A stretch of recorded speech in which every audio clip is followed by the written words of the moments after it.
Hello दोस्तों, नमस्कार। आपका अपने यूट्यूब चैनल कॉम्प्लेक्स क्लासेस में आप सभी लोगों का स्वागत है। तो इस वीडियो में हम लोग जो है यूपीडीएलएड सेकंड सेमेस्टर 2025 का जो आपका साइंस है, इसमें जो है हम लोग यूनिट फर्स्ट सेकंड थर्ड जो है कंप्लीट कर चुके हैं। ये यूनिट नंबर जो है 4 है, जो कि है सिंपल मशीन यानी सरल मशीन।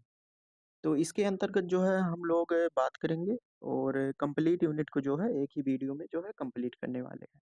और उसके बाद में अगर बात करें तो इस यूनिट से जो प्रीवियस ईयर में क्वेश्चन पूछा गया है उसको भी हम लोग बात करेंगे। और इसका पीडीएफ प्राप्त करना चाहें या फिर नोट्स प्राप्त करना चाहें तो आप लोग जो है टेलीग्राम चैनल से जुड़ सकते हैं। वहाँ पे आप सभी लोगों को इसका पीडीएफ और फ्री नोट्स जो है प्राप्त हो जाएगा। और इसमें जो है एक ही वीडियो में हम लोग जो है संपूर्ण यूनिट को समाप्त करने वाले हैं। इसके पहले का आप लोग वीडियो नहीं देखें तो जाकर जो है देख सकते हैं। तो हम लोग जो है यूनिट 1 जो है पृथ्वी और आकाश कंप्लीट हो गया है, सेकंड कंप्लीट हो गया है। और उसके बाद में अगर हम बात करें, एक मिनट।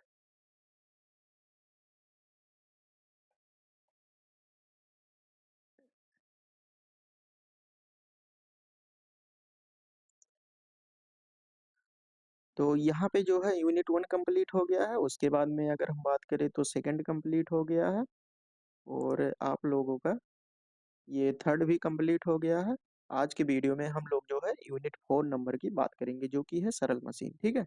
इसके बाद में एक एक दिन में जो है एक एक यूनिट बिल्कुल समाप्त करने वाले हैं। तो ये मैराथन क्लास है आप लोगों का। और इसके साथ ही अगर आप लोग प्रीवियस ईयर क्वेश्चन देखना चाहते हैं तो चैनल पर जाकर जो है देख सकते हैं, जो कि 2016, 17, 19, 20, 22 और 23 आपका साइंस का जो है, साइंस के अलावा अदर सब्जेक्ट का भी प्रीवियस ईयर क्वेश्चन बिल्कुल कंप्लीट हो गया है। प्लेलिस्ट जो है डिस्क्रिप्शन बॉक्स में मिल जाएगा आप लोगों को, तो आप लोग जाकर जो है देख सकते हैं। ठीक है। तो चलिए आप लोग लास्ट तक जो है वीडियो में बने रहिएगा। एक एक टॉपिक के बारे में हम लोग जो है बात करने वाले हैं। ठीक है।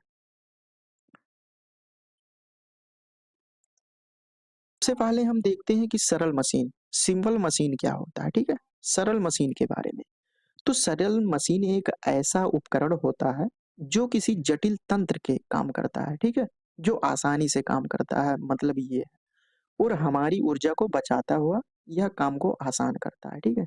यानी सरल मशीन का मतलब हुआ कि जो है कम कम ऊर्जा दें। ठीक है। और अधिक ऊर्जा का कम ऊर्जा दें और अधिक ऊर्जा का काम हम उससे करवाएं। ठीक है। तो ये डिफिनेशन होता है कि सरल मशीन का। तो सरल मशीन क्या होता है, जो हमारे काम को जो है आसान बनाता है। तो उसी के बारे में हम लोग पढ़ने वाले हैं। इसका मुख्य उद्देश्य होता है कि किसी कार्य को करने के लिए लगाए जाने वाले बल को जो है कम करना। जो बल लगाते हैं किसी कार्य पर, उसको जो है किस प्रकार से हम कम कर सकते हैं। जैसे यहाँ पे देख सकते हैं कि अगर मान लो कि ये एक हैंड पंप हो गया आपका, इस प्रकार से आपका हैंड पंप एक हो गया। इस पर हम किस प्रकार से बल लगाएं कि इससे जो है पानी आसानी से हमको प्राप्त हो जाए। ठीक है। यानी कम बल लगाकर अधिक लाभ कमा सकें। तो इसका जो है हम रोजमर्रा के जीवन में जो है इसका इस्तेमाल करते हैं। तो हम लोग देखेंगे कि सरल मशीन कितने प्रकार के होते हैं और इसमें जो अलग अलग उदाहरण होते हैं जो आपके एग्जाम में पूछे गए हैं उसके बारे में हम बात करेंगे। तो सबसे पहले हम देखते हैं कि सरल मशीन होता क्या है। ये तो आप सभी को पता हो गया कि कम बल लगाकर जो है अधिक बल का काम करवाना, ये सरल मशीन होता है जो आपके काम को जो है आसानी बताता है। अब सरल मशीन की अगर हम प्रकार की बात करें तो उत्तोलक हो गया, स्क्रू हो गया, झुका तल, नत समतल या आनत तल कहते हैं इसे। उसके बाद में घिरनी हो गया, पहिया हो गया और धुरी हो गया। ठीक है। तो यहाँ पे जो है सरल मशीन के ये प्रकार है। अब यहाँ से देख सकते हैं आपके एग्जाम में क्या पूछा गया है कि 2016 में एग्जाम में आया है कि सरल मशीन कितने प्रकार के होते हैं। ठीक है। ये 2 नंबर का क्वेश्चन है आपका। सरल मशीन कितने प्रकार के होते हैं? सरल मशीन जो है यहाँ पे आप देख सकते हैं कि 5 प्रकार के होते हैं। तो इसमें जो है हम लोग देखते हैं उत्तोलक के बारे में। ठीक है। यहाँ उत्तोलक के बारे में फर्स्ट सबसे पहले हम उत्तोलक के बारे में देखेंगे। उसके बाद में हम देखेंगे स्क्रू क्या होता है, झुका तल क्या होता है, घिरनी क्या होता है और पहिया या धुरी क्या होता है। तो सबसे पहले हम लोग देखते हैं उत्तोलक क्या होता है। फर्स्ट नंबर पे हम बात करते हैं उत्तोलक। ठीक है। उत्तोलक होता क्या है? तो किसी भारी वस्तु को जो है खिसकाने में कठिनाई का अनुभव होता है। ठीक है। और किसी यदि किंतु यदि इसे दृढ़ छड़ या संभल, ठीक है, से टेक लगाकर खिसकाएं तो आसानी होता है। यह टेक आलम्ब कहलाता है। जो टेक हम लगाते हैं उसको जो है हम आलम्ब कहते हैं। अब यहाँ पे आप फिगर से जो है समझ सकते हैं। यहाँ पे हमने जो टेक लगाया इसे आलम्ब कहते हैं। यहाँ पे देख सकते हैं। इस प्रकार से ये टेक लगाया और यहाँ पे आपका वस्तु है यानी भार है। यहाँ पे आपका वस्तु है और उसके बाद में ये आयास है जहाँ पे हम बल लगाते हैं, ठीक है। आयास या प्रयास, इसी को कहते हैं प्रयास, यानी जहाँ से हम प्रयास करते हैं और उसके बाद में और जहाँ पे जिस काम को कराना होता है यानी भार उठाना है तो यहाँ पे भार लगाते हैं।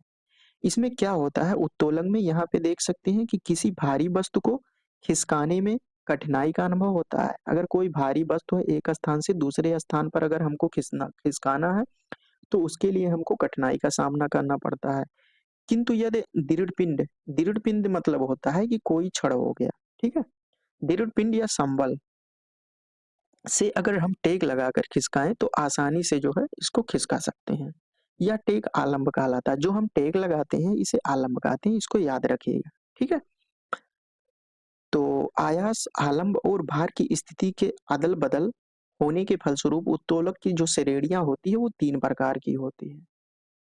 आलंब, मान लो कि आलंब यहाँ पे बीच में है, आलंब यहाँ पे इस तरफ हो जाए, अगर आलंब इधर आयास की तरफ आयास के पास हो जाए तो इसकी जो है विशेष स्थितियां बनती है, ठीक है। स्पेशल कंडीशन बनता है, केवल 3 कंडीशन बनता है कि किस प्रकार से हम कब भार को बीच में कर सकते हैं, कब किनारे कर सकते हैं। जो दोनों किनारा है यहाँ पे ए, बी और सी, तो इसको हम देखते हैं। इसी के आधार पे ये हमारा उत्तोलक जो है 3 प्रकार का होता है, जो कि आपके एग्जाम में यहाँ से प्रश्न बना हुआ है कि उत्तोलक क्या होते हैं, ठीक है। इसके प्रकार और उदाहरण सहित समझाइए। तो उत्तोलक क्या होते हैं, यहाँ से आपका क्वेश्चन ये कंप्लीट हो गया। और उसके बाद में इसके प्रकार की बात करें तो प्रकार ये 3 प्रकार का होता है। तो उदाहरण को इसको हम देखेंगे और प्रकार की जो है हम लोग विस्तृत अध्ययन करेंगे। तो आप लोग लास्ट तक वीडियो में बने रहिएगा और जो लोग चैनल को सब्सक्राइब नहीं किए हैं सब्सक्राइब कर सकते हैं। इसके आगे का यूनिट बिल्कुल कंप्लीट हो चुका है। अगर आप लोग नहीं देख रहे हैं तो चैनल पर जाकर जो है प्लेलिस्ट हमने बना दिया है, वहाँ पे आप लोग जाकर देख सकते हैं। और पेपर 1 और पेपर 2 बिल्कुल पूरी तरह से समाप्त हो चुका है, ठीक है। तो हम सबसे पहले देखते हैं कि प्रथम प्रकार के उत्तोलक। हम जान ये जान लीजिए कि इसमें जो है 3 कंडीशन बनेगा। 3 कंडीशन से क्या होगा कि प्रथम प्रकार के उत्तोलक कहेंगे फर्स्ट को, सेकंड प्रकार के उत्तोलक, उसके बाद में थर्ड प्रकार के उत्तोलक। तो यहाँ पे कंडीशन किससे बनेगा, एक आलंब होता है, एक आपका हो गया आलंब हो गया, ठीक है। और उसके बाद में एक भार हो गया और उसके बाद में जो आयास होता है, आयास, इसी को हम प्रयास कहते हैं, ठीक है। ये भार आपका डब्लू हो गया। और आलंब जो होता है, आलंब ये जहाँ पे हम आलंब बल लगता है और आयास जहाँ से हम प्रयास करते हैं, ठीक है। तो ये 3 कंडीशन है, इसी को जो है आगे पीछे करके हम लोग 3 कंडीशन बना सकते हैं। इसीलिए जो है इसके प्रकार की संख्या की बात करें तो उत्तोलक जो है 3 प्रकार के होते हैं। तो हम लोग सबसे पहले बात करते हैं प्रथम प्रकार के उत्तोलक क्या होते हैं। प्रथम प्रकार के उत्तोलक की बात करें तो प्रथम प्रकार के उत्तोलक में जो आलंब होता है, ठीक है, आलंब होता है, ये बीच में होता है। किसके बीच में, ये जो आयास होता है और भार होता है, इसके बीच में जो है ये आलंब होता है। तो इसे जो है हम लोग प्रथम प्रकार के उत्तोलक कहते हैं। यहाँ पे दिया है कि जिन उत्तोलकों में आयास, ये आयास और भार के मध्य आलंब होता है, ठीक है। ये जो आलंब होता है ये मध्य में होता है। अभी हम इसको एक ट्रिक से समझेंगे कि किस प्रकार से जो है तीनों प्रकार के उत्तोलक आप लोग याद कर सकते हैं, ठीक है, जिससे आप एग्जाम हॉल में जब बैठे रहें तो भूले ना वहां पे। इसको आसानी से किस प्रकार से याद कर सकते हैं, ठीक है। बस आपको क्या करना होगा कि एग्जाम्पल को जो है आप लोगों को थोड़ा याद रखना होगा। तो आलम्ब जिसमें बीच में होता है वह प्रथम प्रकार के उत्तोलक कहलाते हैं। अगर हम इसके एग्जाम्पल की बात करें तो जैसे हो गया हैंडपंप चलाए देखे कि किस स्थान पर बल लगाने से वह ऊपर नीचे गति करता है, उसे आयास कहा। आयास कहाँ लगता है? इसमें ये कह रहा है कि अगर आप हैंडपंप चलाते हैं, उसमें बल कहाँ लगता है, आयास कहाँ लगता है और भार कहाँ लगता है, ठीक है? तो हैंड पाइप में जल का जो भार कहा जाता है, जो जल होता है हैंड पाइप, मान लो कि ये आपका हैंड पाइप है, हैंड पंप है, ये आपका पाइप हो गया। ये इस प्रकार से ये आपका जो वार्सल लगा रहता है और यहाँ पे ये इसका हैंडल हो गया, ठीक है? अब इसमें कह रहा है कि हैंड पाइप में जो जल होता है यहाँ पे, ये जो जल होता है ये भार का काम करता है और उसके बाद में पाइप के अंदर पिस्टन के ऊपर भरा हुआ जल भार कहलाता है। वह स्थान जहाँ हैंडल ऊपर टिका होता है उसे आलम्ब कहते हैं। ये जो हैंडल जहाँ पे ये टिका होता है इसे जो है हम आलम्ब कहेंगे।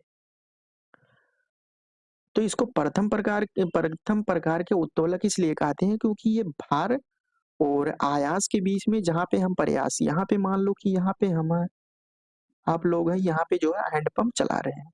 तो इसके भार और उसके बाद में आयास या प्रयास के बीच में आपका यहाँ पे आलंब काम करता है। इसीलिए जो हैंडपंप अगर आपके एग्जाम में पूछ ले कि हैंडपंप जिससे हम पानी निकालते हैं, वो किस प्रकार का उत्तोलक है, तो वहाँ पे आप बता सकते हैं कि ये प्रथम प्रकार का उत्तोलक है। पूछेगा प्रथम प्रकार का उत्तोलक क्यों? क्योंकि इसमें आलंब जो होता है यानी बल जो होता है, ये जो है ये बीच में काम करता है, ठीक है? तो इस प्रकार से जैसे इसी प्रकार के अगर अन्य उदाहरणों की अगर हम बात करें तो जैसे कैंची हो गया, ठीक है? कैंची किस प्रकार से रहता है? इस प्रकार से आपका कैंची रहता है, यहाँ पे। कैंची हो गया, कील निकालने वाली हथौड़ी हो गई, शीशा झोला हो गया और उसके बाद में शीशा झोला और दंड तुला द्वारा प्रथम प्रकार के उत्तोलक की अवधारणा स्पष्ट करना चाहे, ठीक है? अब यहाँ पे दिया है 2020 में आपके एग्जाम में क्या क्वेश्चन बना है कि प्रथम वर्ग के उत्तोलक को उदाहरण सहित परिभाषित कीजिए। यानी प्रथम वर्ग के उत्तोलक का परिभाषा देना है और उसके बाद में इसके जो उदाहरण है, उदाहरण सहित जो है इसको परिभाषित करना है कि कहाँ पे आलंब होता है, कहाँ पे आयास होता है, कहाँ पे भार होता है। तो अब जो है हम लास्ट में बताएँगे, पहले हम लोग तीनों प्रकार के उत्तोलक की हम बात कर लेते हैं, उसके बाद में हम देखेंगे कि किस प्रकार के इसको दिमाग में रखा जाए कि भूले ना, ठीक है? तो यहाँ पे आप देख सकते हैं, फिगर में देख सकते हैं, इसमें आलंब बीच में लगेगा, ठीक है? जैसे 2 बच्चे हैं, यहाँ पे देख सकते हैं भार, आयास।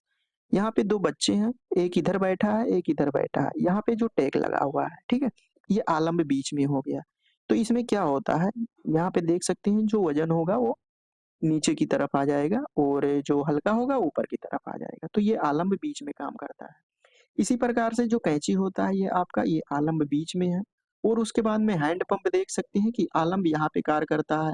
ये आपका पाइप हो गया जो जल भरा रहता है, ये भार हो गया, ठीक है? और उसके बाद में ई यहाँ पे हम प्रयास करते हैं या आयास करते हैं, ठीक है? आयास या प्रयास हो गया। उसके बाद में यहाँ पे बल लगता है, आलम्ब बीच में है। तो नल ये एग्ज़ाम्पल जो है बहुत ही इम्पोर्टेंट है आपके एग्ज़ाम के लिए। तो प्रथम प्रकार के उत्तोलक की ये सभी जो है उदाहरण हो गए। यहाँ पे देख सकते हैं ये आलम्ब बीच में है, भार यहाँ पे जो है और आयास जहाँ पे आयास या प्रयास और ये कील निकालने वाली मशीन यहाँ पे देख सकते हैं। आलम्ब यहाँ पे है, आलम्ब जो है बीच में है, भार यहाँ पे है और उसके बाद में आयास यहाँ पे।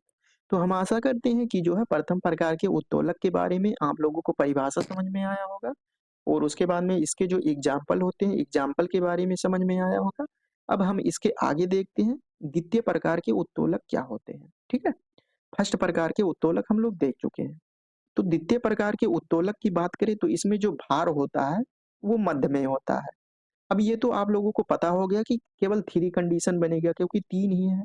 भार हो गया, आलम्ब हो गया या आयास हो गया तथा आयास हो गया, ठीक है? तो तीनों से जो है 3 प्रकार के कंडीशन बनेंगे। कब कैसे-कैसे? जैसे कभी भार को बीच में कर दें, भार को किनारे कर दें और उसके बाद में भार को दूसरे किनारे कर दें, ठीक है?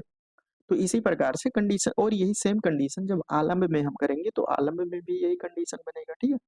तो इसीलिए जो है 3 प्रकार के उत्तोलक हैं। अब हम देखते हैं सेकंड प्रकार के उत्तोलक के बारे में। इसमें क्या होता है, इसमें जो भार होता है ये बीच में होता है। इसको आप लोग ध्यान रखिएगा कि जो भार होता है ये बीच में होता है। यहाँ पे देख सकते हैं, ये भार हो गया, ये बीच में हो गया और आयास या आलम्ब, इसको किधर भी आप कर सकते हैं। लेकिन कंडीशन इसका क्या है? इसका कंडीशन है कि भार आपका जो है बीच में होना चाहिए। यानी द्वितीय प्रकार के उत्तोलन में भार को हमेशा बीच में होना चाहिए, मिडिल में होना चाहिए। अगर इसके एग्जाम्पल की हम बात करें, उदाहरण की बात करें, जैसे एक पहिए वाला ट्राली होता है, ठीक है? जैसे यहाँ पे जो है ये आपका ट्राली हो गया, ये एक पहिए वाला, ये आपका एक पहिए वाला ट्राली हो गया, ठीक है? उसके बाद में सरौता हो गया और बोतल का ढक्कन खोलने वाला यंत्र जिससे जो है ढक्कन खोला जाता है।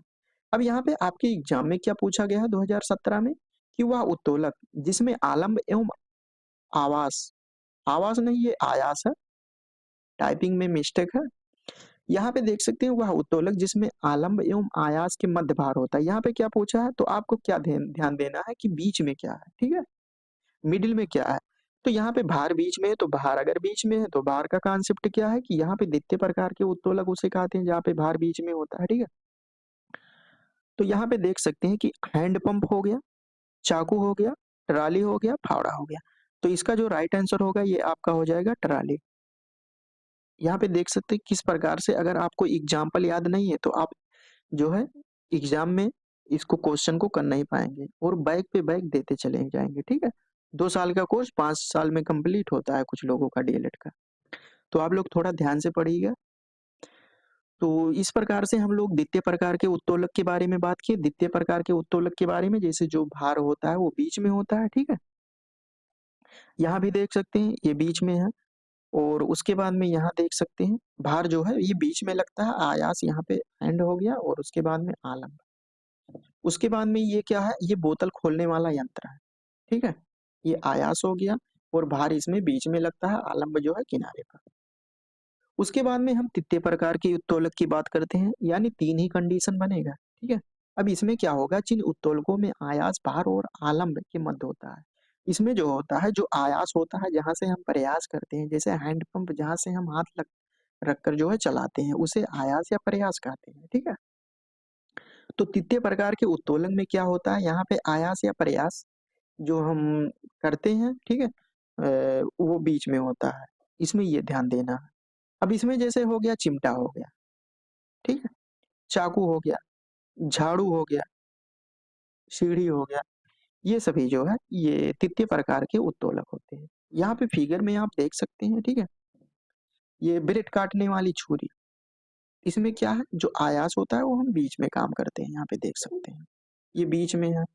ये चिमटा जो होता है, भार यहाँ पे हो गया, आलम्ब यहाँ पे हो गया, लेकिन आयास जो है यहाँ पे बीच में कार्य करेगा। यहाँ से आपके तृतीय प्रकार के उत्तोलक से क्वेश्चन क्या बना हुआ है, ये 2019 में आया हुआ है। 19 में क्या दिया है कि तृतीय श्रेणी के उत्तोलक के उदाहरण लिखिए, ठीक है? तो यहाँ पे देख सकते हैं कि सरौता जो हो गया और ऊंची, ऊंची क्या है यहाँ पे समझ में नहीं आ रहा है। उसके बाद में बोझ, कोड़ा उठाने वाली गाड़ी या चिमटा।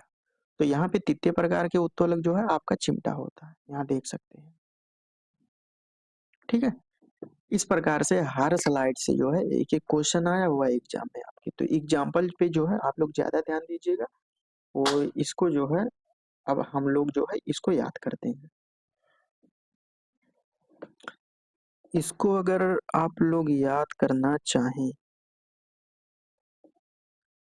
1 मिनट रुकिए।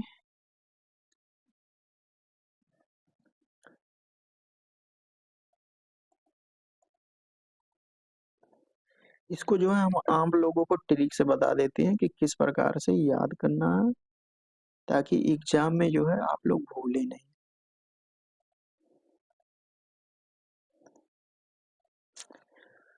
तो हम लोगों ने जो है उत्तोलक, उत्तोलक की अगर हम बात करें तो उत्तोलक में जो है 3 प्रकार के उत्तोलक की हमने बात किया, ठीक है? इसमें क्या है, हम सबसे पहले कंडीशन एक याद रखेंगे कि बीच में क्या होता है, ठीक है? तो प्रथम प्रकार के उत्तोलक में क्या होता है, इसमें आलंब, आलंब जो होता है ये बीच में होता है। अगर सेकंड प्रकार के उत्तोलक की हम बात करें तो इसमें जो भार होता है, जो लोड होता है ये बीच में होता है। अगर हम थर्ड प्रकार के उत्तोलक की बात करें तो इसमें जो आयास होता है या प्रयास होता है, ये जितना भी हमने यहाँ पे लिखा है ये सभी जो है बीच में होते हैं। बीच का मतलब ये है कि जैसे ये उत्तोलक हो गया, आलम्ब यहाँ पे बीच में रहेगा, ठीक है? ये समझ में आया, इसको समझाने की आवश्यकता नहीं है, बस हमारा ये टारगेट है कि आप लोगों को याद किस प्रकार से कराया जाए, ठीक है?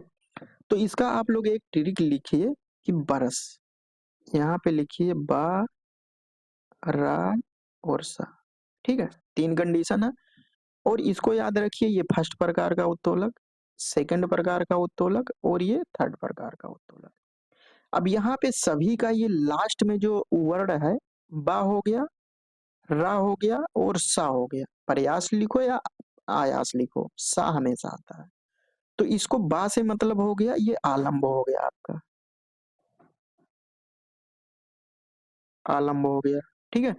उसके बाद में बा का मतलब क्या हुआ? यहाँ ये रा का मतलब हो गया भार हो गया और सा का मतलब हो गया आयास,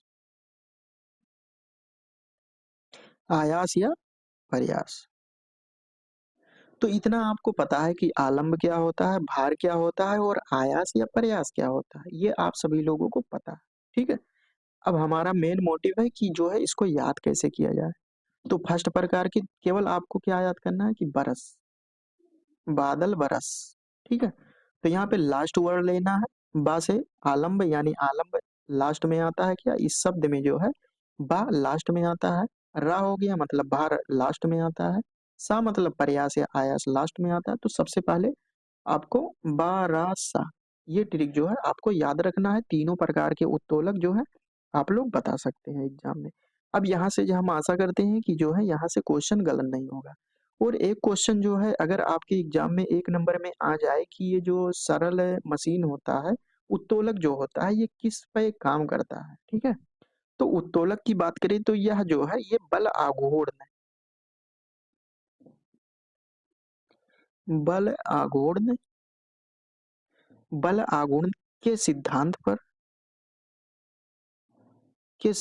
पर जो है ये काम करता है, ठीक है? तो इसको आप लोग याद रखिएगा, ठीक है? तो ये ट्रिक जो है आप लोग याद कर लीजिएगा। अब इसके आगे हम लोग बात करते हैं, तृतीय प्रकार के उत्तोलक जो है बिल्कुल समाप्त हो चुका है। अब इसके आगे हम लोग देखते हैं, अब हम देख बात करते हैं कि उस स्क्रू के बारे में। यहाँ पे देख सकते हैं जो सरल मशीन हमने पढ़ा है यहाँ पे उत्तोलक ये आपका समाप्त हो चुका है। सेकंड नंबर पे हम बात करेंगे स्क्रू के बारे में। उसके बाद में थर्ड पे हम बात करेंगे झुका तल के बारे में, ठीक है? उसके बाद में हम घिरनी और पहिया और धुरा, इस प्रकार से ये हमारा चैप्टर जो है बिल्कुल कंप्लीट हो जाएगा, ठीक है? तो उत्तोलक की हमने बात किया। अब हम देखते हैं, यहाँ पे देख सकते हैं तृतीय प्रकार के उत्तोलक। अब हम स्क्रू के बारे में पढ़ते हैं, ठीक है? स्क्रू क्या होता है?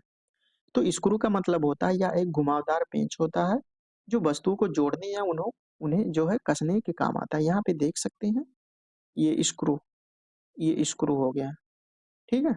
और ये स्क्रू ड्राइवर हो गया।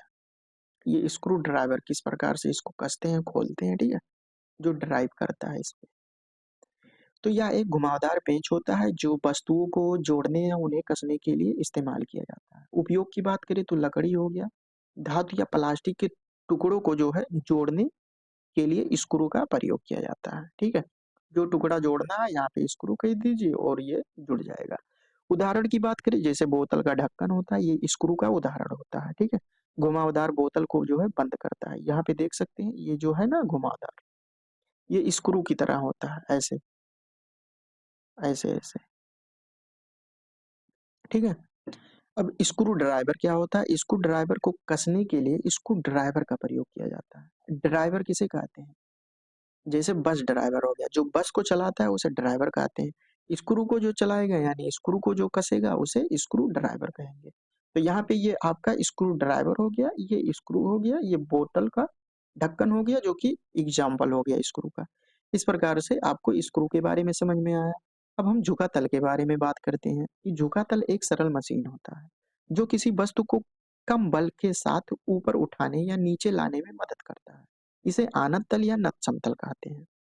अगर सरल शब्दों में देखें या एक ढलान वाली सतह होता है, जैसे मान लो कि ऐसे ढलान है, कुछ यहाँ से यहाँ पहुँचाना है तो यहाँ से जो है आप लोग छोड़ दीजिए नीचे आ जाएगा। तो ये नत समतल होता है या एक ढलान वाली सतह होता है जिसका उपयोग भारी वस्तुओं को ऊंचाई तक चढ़ाने के लिए किया जाता है ताकि सीधा ऊपर उठाने के बजाय कंबल के वस्तु को ऊपर ले जाया जा सके, नीचे से ऊपर उठाया जाए, ठीक है। अगर यहाँ से हम ले जाएंगे डायरेक्ट तो ज्यादा बल लगेगा, लेकिन अगर इस तरह ले जाएंगे तो ये क्या है, झुका तल, आनत समतल या नत समतल होता है, ठीक है। आनत तल या नत समतल होता है। उसके बाद में हम झुका तल के उदाहरण की बात करें तो फिसलन पट्टी। खेल के मैदान में बच्चे जो इस प्रकार से, फिसलन पट्टी होता है इस प्रकार से, ठीक है। यहाँ से बच्चे होते हैं, यहाँ पे जो है यहाँ से ऐसे सड़कते हैं। बच्चे जो है फिसलन पट्टी पर खेलते हैं, जो झुका तख्ता का एक मजेदार उदाहरण होता है, यानी झुका तल का एक उदाहरण होता है, ठीक है। यह ढलान वाली सतह होता है जहाँ बच्चे ऊंचाई से नीचे की ओर फिसलते हैं। यहाँ से बच्चे जो है यहाँ से आते हैं। उसके बाद में ढलान वाली सड़कें। पहाड़ी क्षेत्रों में जो है सड़कों का निर्माण झुका तल की तरह होता है, ताकि वाहन धीरे धीरे ऊंचाई पर जा सके, चढ़ सके। झुका ये तल है, ये टाइपिंग में मिस्टेक हो गया है। उसके बाद में यहाँ पे देखते हैं कुएं पर तल। कुएं का जो तल होता है, कुएं या गहरे स्थानों पर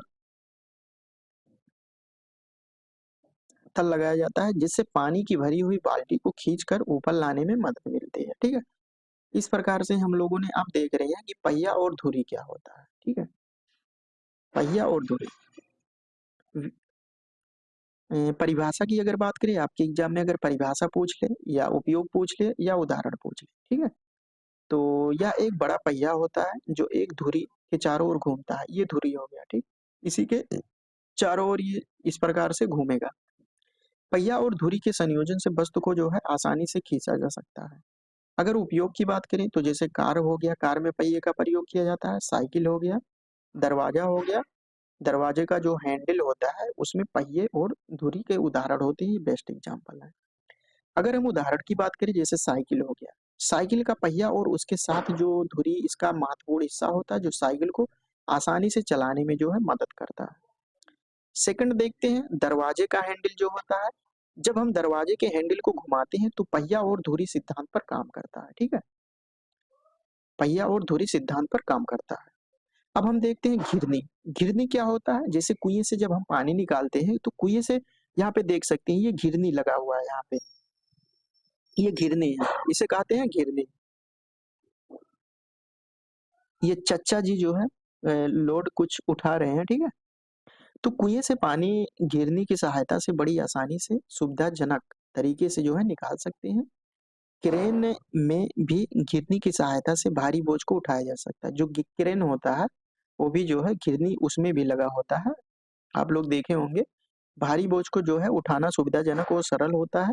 घिरनी एक सरल मशीन होता है, ठीक है, क्योंकि हम सरल मशीन चैप्टर ही पढ़ रहे हैं। यह चल एवं अचल दोनों प्रकार का होता है। जैसे कोई घिरनी होता है जो चलता है और कोई अचल होता है, ठीक है। तो सबसे पहले हम देखते हैं स्थिर घिरनी। स्थिर घिरनी में क्या होता है, या इस घिरनी में भार डोरी के एक सिरे पर बंधा होता है। यहाँ पे जैसे देख सकते हैं ये भार एक डोरी सिरे पर बंधा हुआ, एक सिरा जो है ये चच्चा जी पकड़े हुए हैं, जो घिरनी पर से गुजरता है, ठीक है। ये जो सिरा होता है ये घिरनी पर से गुजरता है। तथा प्रयास, जो चच्चा प्रयास कर रहे हैं, तथा प्रयास डोरी के दूसरे सिरे पर जो है लगाई जाती है।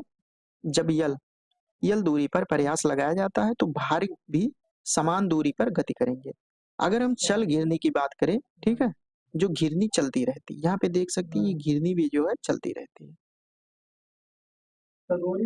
यहाँ पे इसमें जो डोरी होता है वह एक स्थिर हुक से लगा होता है, ठीक है। यहाँ पे देख सकते हैं ये स्थिर ये हुक है, यहाँ से जो है लगा हुआ है डोरी, तथा प्रयास दूसरे सिरे पर लगाई जाती है। जो प्रयास या आयास करते हैं, ठीक है, ये यहाँ पे देख सकते हैं। तो चल घिरनी के साथ भार डब्लू नीचे जाना चाहता है, ठीक है। जो भार होता है वो नीचे जाना चाहता है, ये देखिए ये आपका भार हो गया, लेकिन खिंचाव बल इसे रोक रखता है। इसमें यांत्रिक लाभ जो है 2 से कम होता है। ये आपके एग्जाम में जो है ये बहुत ही हार्ड क्वेश्चन है, ये नहीं पूछा जा सकता है, ठीक है। केवल यही पूछेगा घिरनी क्या होता है, घिरनी के जो है एग्जाम्पल बताइए। तो इस प्रकार से ये पहले हम देखते हैं जटिल मशीन। जटिल मशीन क्या होता है, ये सरल मशीन का कॉम्बिनेशन होता है, यानी कई सरल मशीनों को जो है जोड़कर एक जटिल मशीन बनाया जाता है। तो जटिल मशीन सरल मशीनों के संयोग संयोग से जो है बनाया जाता है। अगर हम एग्जाम्पल की बात करें जैसे ट्रैक्टर हो गया, तो ट्रैक्टर में जो है अलग-अलग प्रकार के जो सरल मशीन होते हैं उसको कॉम्बिनेशन करके जो है ये ट्रैक्टर बनाया जाता है, जो कि ये जटिल मशीन का कॉम्प्लेक्स मशीन का काम करता है। जैसे हो गया क्रेन हो गया, उसके बाद में आटा चक्की हो गया, ठीक है? और साइकिल हो गया। आटा चक्की जैसे ये जितने भी हैं इसमें जो है अनेक प्रकार के सिंपल मशीन भी होते हैं और अनेक प्रकार के सिंपल मशीनों का कॉम्बिनेशन करके जो है ये कॉम्प्लेक्स मशीन बनाया जाता है, यानी जटिल मशीन बनाया जाता है। जैसे सिलाई मशीन हो गया, मोटरसाइकिल हो गया आपका, स्कूटर हो गया, तो ये सभी जो है एग्जाम्पल जटिल मशीन के अंतर्गत आते हैं। तो अब आप लोगों को जो है सरल मशीन के बारे में पता हो गया और उसके बाद में जटिल जटिल मशीन किसे कहते हैं इसके बारे में पता हो गया है। तो अधिकांश मशीनें जो है धातु की बनी होती हैं, अतः इनके रख-रखाव के लिए जो विशेष सावधानी बरतनी पड़ती है। घर्षण को कम करने के लिए जो धातु होते हैं, यानी मान लो कि कोई जो इंस्ट्रूमेंट होता है अगर उसमें जो घर्षण को जो है किस प्रकार से कम किया जाए, तो उसके लिए जो है ग्रीस का प्रयोग करते हैं और मशीनों को चलाने के लिए जो है ठीक प्रकार से प्रशिक्षण की आवश्यकता होती है कि किस प्रकार से मशीनों को चलाना चाहिए, ठीक है? अगर हम इसकी विशेषताओं के बारे में बात करें, तो सरल मशीनों का संयोजन, ये तो स्टार्टिंग में जो है जटिल मशीन किसे कहते हैं? सरल मशीनों का, यानी कॉम्बिनेशन ऑफ सिंपल मशीन, ठीक है? तो सामान्य मशीन के कॉम्बिनेशन से ही सरल मशीन बनता है। उसके बाद में है प्रभावी कार्य। ये मशीनें किसी बड़े कार्य को जो है प्रभावी ढंग से और आसानी से पूरा करने के लिए किए जाते हैं। और उच्च कार्य क्षमता, तो जटिल मशीन जो होते हैं काम को तेजी से और कम ऊर्जा के साथ जो है करने की सक्षम बनाते हैं। कम ऊर्जा लगता है और आसानी से, तेजी से और कम ऊर्जा के साथ आसानी से किस प्रकार से काम होता है। रोजमर्रा की जिन ज़रूरतें, जैसे जटिल मशीनों का उपयोग जो है हमारे दैनिक जीवन में विभिन्न प्रकार के कार्यों के लिए किया जाता है, ठीक है?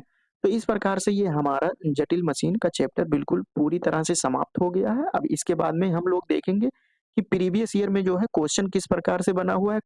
तो सबसे पहले यहाँ देख सकते हैं कि पूछा गया है कि तृतीय श्रेणी के उत्तोलक का उदाहरण लिखिए। ये 2019 में आया हुआ है। उसके बाद में ये फर्स्ट क्वेश्चन हो गया। अगर सेकंड की बात करें तो सेकंड क्वेश्चन में पूछा गया कि वह उत्तोलक जिसमें आलंब एवं आवास के मध्य भार होता है, उसको किस प्रकार से उत्तोलक कहते हैं। और उसके बाद में ये बात करना है कि यहाँ पे जो एग्जाम्पल दिया है, एग्जाम्पल में आप लोग आंसर दीजिए। 2017 में ये क्वेश्चन आया है। फिर यहाँ पे बना है कि प्रथम ये अति लघु उत्तरीय प्रश्न और लघु उत्तरीय प्रश्नों में ये क्वेश्चन पूछा गया है। यहाँ पे पूछा गया है कि प्रथम वर्ग के उत्तोलक को उदाहरण सहित परिभाषित कीजिए, ठीक है? यहाँ पे जो है उदाहरण भी देना है और उसके बाद में इसका परिभाषा भी देना है। 2020 में ये क्वेश्चन आया हुआ है। सेकंड की अगर हम बात करें तो उत्तोलक क्या है, इसके प्रकार उदाहरण सहित समझाइए। ये 2020 में पूछा गया है, ठीक है? उसके बाद में सरल मशीन कितने प्रकार के होते हैं, सिंपल मशीन जो होता कितने प्रकार के होते हैं और उसके बाद में इसको लिखना है, ठीक है? जितने भी प्रकार के होते हैं 2016 में पूछा गया है। तो इस प्रकार से जो है इस प्रकार से जो है हम लोग यूनिट नंबर 4 जो है कंप्लीट कर चुके हैं, जो कि है सरल मशीन। इसके बाद हम लोग जो है यूनिट नंबर 5 जो है कल के वीडियो में देखेंगे। और अगर सोशल मीडिया से जुड़ना चाहते हैं तो आप लोग जो है जुड़ सकते हैं।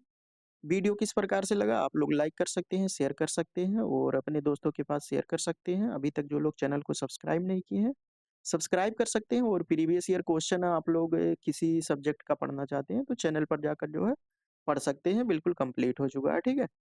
तो चलिए हम लोग इसके आगे जो है आगे का यूनिट कल के वीडियो में करेंगे। तब तक के लिए जय हिंद, जय भारत।